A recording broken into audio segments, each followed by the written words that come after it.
Coming into the Mormon Bachelorette, I thought I had a pretty good handle on what to expect.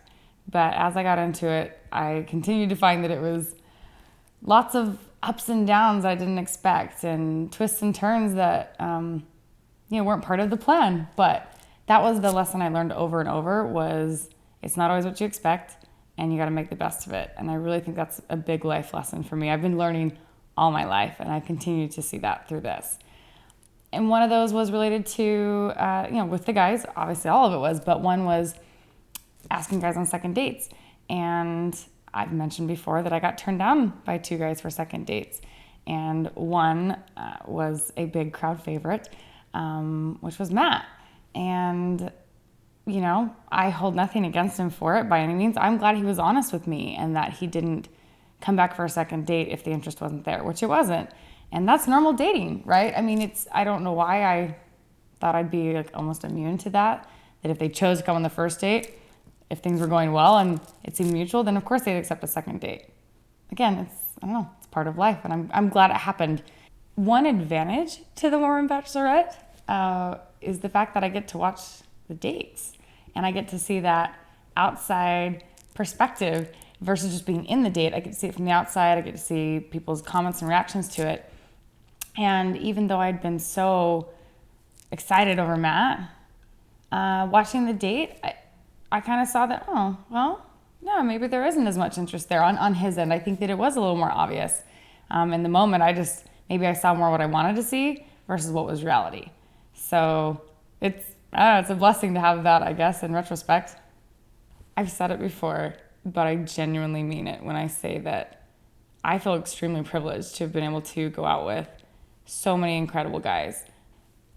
There were different guys that I liked, or, there were some that you don't. I mean, again, that's normal dating. There's going to be some that fit and some that don't. But, as we got to the end of things, I do think that there were really 2 that stood out more for me than anyone else. And it was Jace and Aaron.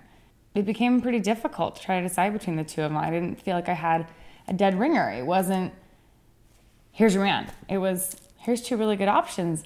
And that's kind of life too. A lot of times you can have 2 goods or 2 rights and you have to make the decision.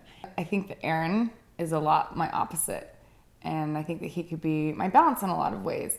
He is not the one to pre-plan things as much. He's a little more go with the flow, just a little more laid back. He was just always so comfortable. It felt like a good friendship with a base, but more than just friendship. It wasn't the friend zone, but it was a good base for that. And he's a hero. Who doesn't like a hero? Aaron could help me with being a little easier on myself when I don't live up to my expectations and when I don't perform quite the way that I want to. When we were out on the boat and when he would crash or not do as well as he wanted to, it really didn't get him down, which is great. And I've worked on that my whole life, and I think I'm getting better, but I continue to see that as a real strength in him, that he can not get down on himself and still have fun and make the best of it. So I think that's a great quality that I could really use.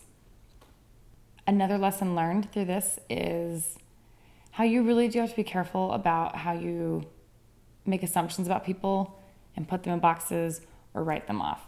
When I met Aaron in Huntington Beach, I really didn't give him a second thought. And it wasn't until he showed up on my doorstep and took me on a date and I gave him that time and it was just us and I really got to know him that I really started to see that I could be interested. And I didn't get that from those first 5-10 minutes of conversation at some big social function. So there really is something to be said for giving people a date, at least that first date, to see what could be there. So here we have Aaron as my opposite in so many ways. And here I have Jace, who is very much like me. He's more of a perfectionist. He is a just dedicated, hardcore go-getter, fills his day with all sorts of things, sleeps very little at night. A lot like me that way. We're just get it done kind of people. He's just someone who always wants to push himself to achieve, and right? So when we're doing our dance together, when there's things that he doesn't do just the way he wants, he gets a little bit hung up on it, and I can do the same thing. So that can be good because you understand and relate to each other. It can also be a bad thing sometimes because then you have the same weaknesses. Jace is definitely one of the biggest hopeless romantics that came on the show. He wants a fairy tale in a lot of ways. At the same time, he is a realist, right? He is very logical. He's very methodical with the things he does in his life. And I think it's a good balance. I do think that's a lot of how I am, that I believe that it can be a wonderful, beautiful romance story, but there's also just all the realism behind it and how life really goes and what things need to be in order for something to pan out for the long run. Trying to make a decision between Aaron and Jace wasn't an easy one. I was really having a hard time with it because they're both really great guys and they were so different for me. And after spending a significant amount of time with both of them after the second dates, it actually it hasn't worked out with either one. With Jace, I think the biggest deterrent for us is just timing. I just don't think that it's the right time in his life for this to work for us. I don't think it's a lack of priority on his side by any means. It's just between school and 2 jobs, it's just, I don't know, being in a different state. He just doesn't have the time to really devote to a long distance one. I think if I were in the same state, it'd be a different story. But unfortunately, that's just not an option right now. For Aaron and I, things were good. Things were good. But somehow it wasn't enough. I don't know. I just, I think it was understood. I think we both really think highly of each other. And I think we'll still be friends. But it's just not right for us. I guess it's simple. It's not something I can really explain. I don't have anyone. I'm still single. Which certainly wasn't the way I thought this would go. But I don't know. The thing about it is I haven't lost the faith. Like, I know things are still going to work out. Have I had sad moments over it? Absolutely. Because it's always disappointing when it doesn't work out. I wanted the fairy tale just like anybody else. Of all people, you better believe I wanted this to work out. And it just didn't. But, I'm walking away with friends I wouldn't have had otherwise. I'm walking away with experiences I couldn't have had. Lessons learned. I mean, just all those things. I don't know. I guess it's just something where I don't know the end yet. But I know it already has blessed my life. I think it's going to continue to. And someday I'll know. Someday I'll know the end, but it's not yet. The Lord really does have a plan. I've already known that, but I still believe it. My faith hasn't been shaken on that with this. It's every time something went wrong or bad in this experience, it always turned out for the better in the end. Every time. And so I've just learned to completely trust in that. And so even though this didn't go right or the way that I expected, maybe it went wrong because I don't have a boyfriend out of this, I trust that something is going to work out. It's still going to be good, and it's, I guess, going to be better.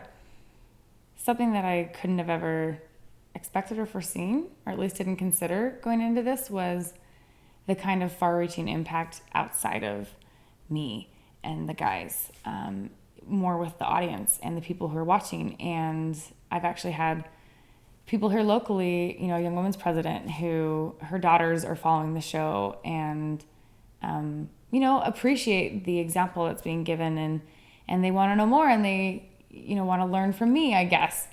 Not that I'm some expert by any means, but I'm someone who's been through it, I guess, and is older and single, and I know what disappointments are like, but I also know what joy is like, and I know what life can really offer. And so I've actually been asked to come and speak to several of them, to several groups of, laurels, and what an amazing opportunity. It's very humbling to be able to do that. Again, I don't think I'm an expert. I'm just another girl that's been going through it, but I've been going through it. And I guess if nothing else, I've had a lot of time to think about it and consider it and gather my thoughts on it. And so that's something that I can share. And I feel so blessed to be able to do that. People have continually reminded me that this is about me and finding someone to date. But I can't help but think of all the people who have helped along the way. And that's where it's hurt sometimes, because I feel bad that people have put so many hours of their time into this, from the film side and the production side, and people helping us out with the dates, and Aaron and Tristan and Aubrey and all these people who have put so much time into it. I really did feel that, like, I wish that I could give the ending that they hoped for me. I wish that I could give the ending for the audience that they hoped for as well. I really wish that it could have been that. But one of the great trials of life is not knowing the path, not knowing where it's going to lead to in the end, beyond knowing the plan of salvation and knowing that full long-term plan. I don't know our individual paths, right? And so often the Lord gives you a little bit of light. You see a couple steps in front of you, but the rest, you have to get to that. That is faith. And that's what it's, I think, is all about. And so in this case, I'm still continuing to have the faith that whatever's meant to be will be. And I think of Kristen Oakes, Dallin H. Oakes' wife, didn't get married until her early 50s to him. That was her first marriage. Maybe that will be my lot in life. And you know what? I'm okay with it. I've come to terms with it. It's not easy. It doesn't mean I don't have nights where I still think, why hasn't it happened yet? But I'm okay with it. And I don't know, the other words that ring in my head are from Elder Worthland, when he said, come what may, and love it. And I've just really learned to love my life no matter what.